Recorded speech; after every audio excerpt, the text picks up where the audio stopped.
Yeah, I mean, so that's always the question about, how will Beijing respond? And the quick and dirty answer to that is it's always unclear. China does have a lot of levers at its disposal, primarily economic levers.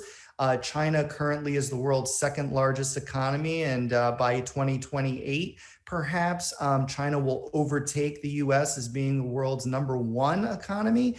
And so that brings about a lot of influence in the not just in the Indo-Pacific, but throughout the global system. And so I would look toward unilateral economic sanctions as a possibility. Let's not forget that Australia and China, one of the irritants in their bilateral relationship has been coal imports from Australia to China, and China has used that kind of as a lever in the past to punish Australia when it sees fit. But there's lots of other things China can do as well. They can ramp up their military assertiveness in the South China Sea, in the East China Sea against Taiwan. I mean, they're also pushing the envelope high in the Himalayas against India. There's a lot of things that can be done if you're Beijing, but what specifically is hard to tell.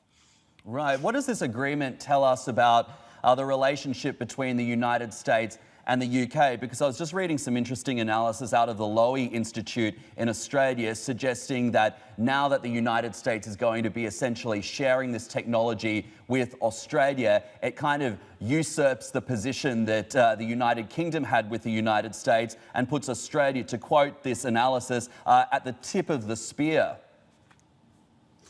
Yeah, I mean, it's certainly a new reality now because Australia is a non-nuclear state and strictly abides by the Non-Proliferation Treaty. And so there are concerns that, well, if the US and the UK are providing nuclear-powered submarines, expertise and technology to Australia, how is that how is that nuclear material going to be maintained and safeguarded? And also, I mean, is it a slippery slope? Might other countries that do not have this technology, are they now going to think that, well, if Australia is getting it, then we ought to get it as well? And might that shake up the NPT or the Non-Proliferation Treaty regime? I think that's another big question mark.